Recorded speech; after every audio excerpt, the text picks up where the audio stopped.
entubou. E agora? Pois é, essa é a grande dúvida da maioria dos intensivistas. Um assunto que causa igualmente pânico, interesse, curiosidade. Ventilação mecânica invasiva. Esse é o assunto da nossa aula de hoje. Sejam todos muito bem-vindos, todas muito bem-vindas. Meu nome é João Souza, eu sou intensivista pediátrico e hoje a gente vai falar sobre ventilação mecânica invasiva. Vem dar uma olhada no material que eu separei para vocês.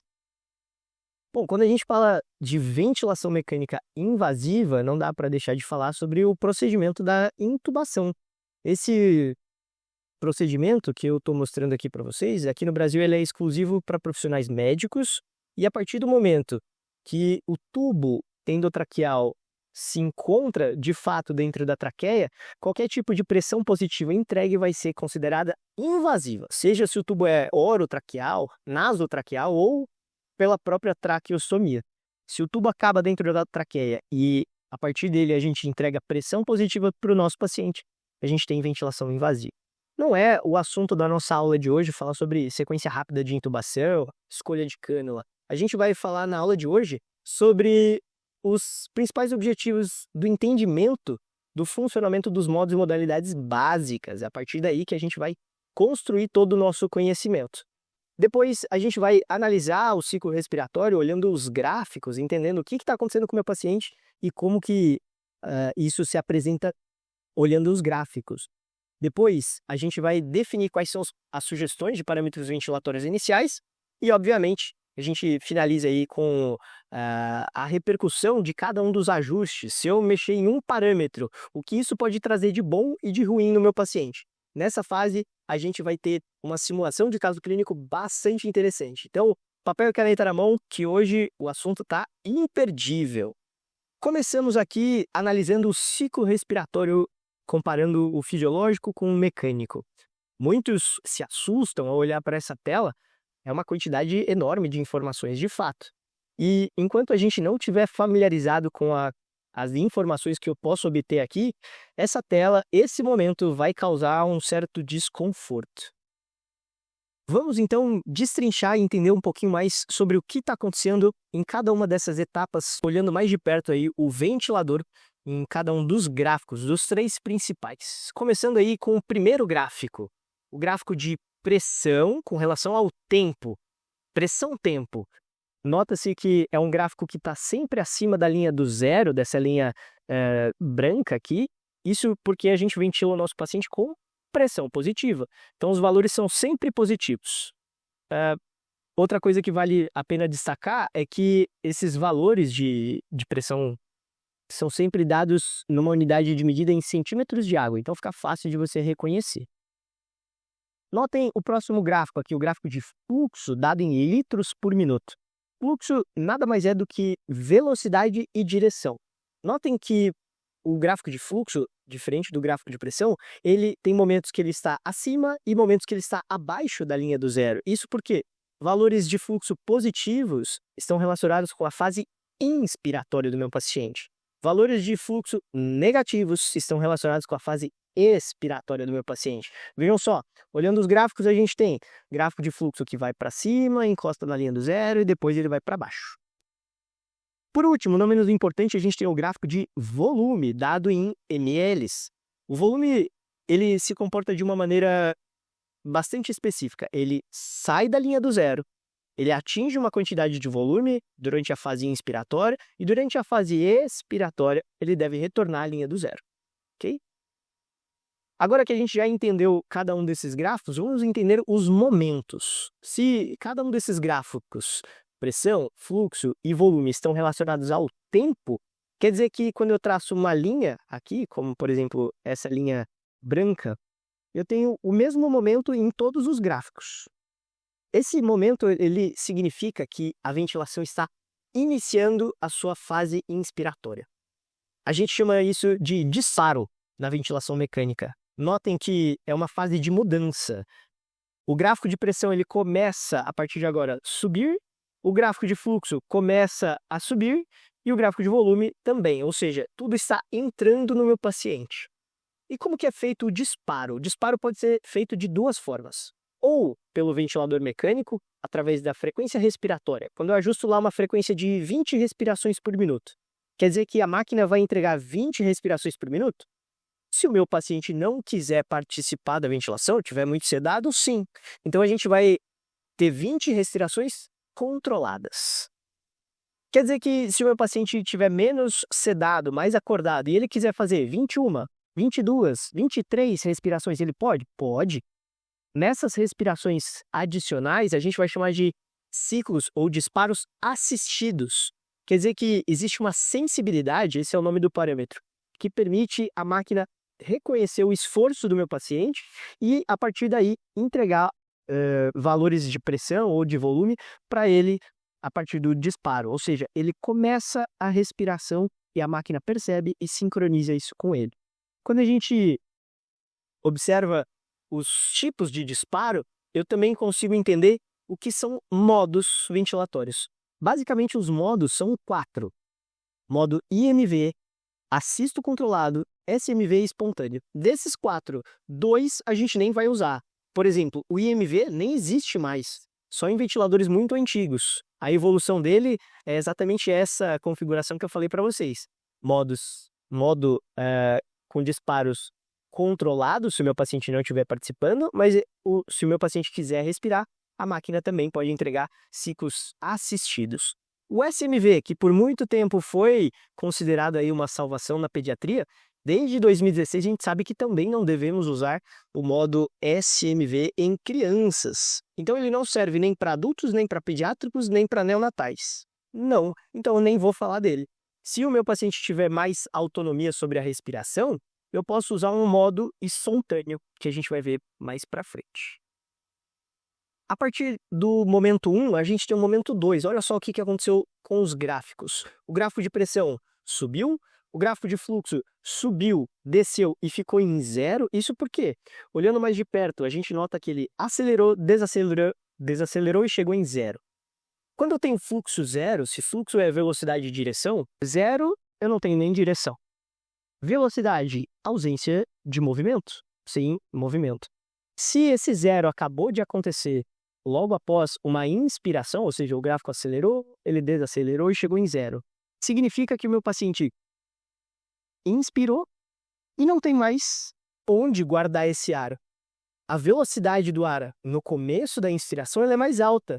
E à medida que o pulmão vai ficando cheio, ela vai desacelerando até chegar em 0. Quando chega em 0, quer dizer que não cabe mais ar dentro desse pulmão. E a gente consegue confirmar isso que eu estou falando para vocês olhando o próximo gráfico. Olha só. O gráfico de volume. Ele subiu, atingiu uma quantidade de volume e a partir desse momento ele se manteve como um platô. Isso significa que dentro desse pulmão a gente tem uma quantidade de volume máxima. Dentro desse pulmão não adianta querer encher ele mais. Não cabe mais ar aí dentro. Olhando simplesmente os gráficos. Olha só que interessante. Bom, essa fase 2 é a fase inspiratória. Até o momento 3. Vejam só o que acontece no momento 3. O gráfico de pressão, a partir dessa linha preta, começa a cair.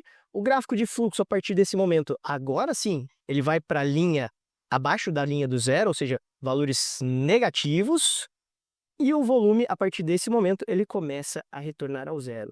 O momento 3, ele é exatamente o oposto ao momento 1.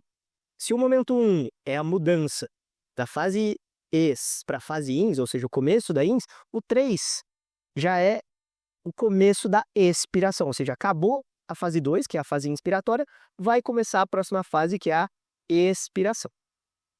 O momento 3, tecnicamente, a gente vai chamar de ciclagem. Notem que a ciclagem ela vai depender de como o meu paciente está recebendo os parâmetros durante a fase inspiratória. Percebam que se o meu paciente estiver ventilando em pressão controlada, quer dizer que eu vou controlar os valores de pressão, e assim que atingir o tempo inspiratório que eu programei na máquina, ela vai permitir que o paciente entre na próxima fase, que é a fase expiratória. Se eu estiver ventilando em volume controlado, quer dizer que a máquina só vai deixar o paciente começar a soltar o ar assim que atingir o volume que eu pré-estabeleci. Se eu estiver em pressão de suporte, que é um modo espontâneo, a máquina só vai deixar o paciente começar a soltar o ar quando atingir um valor proporcional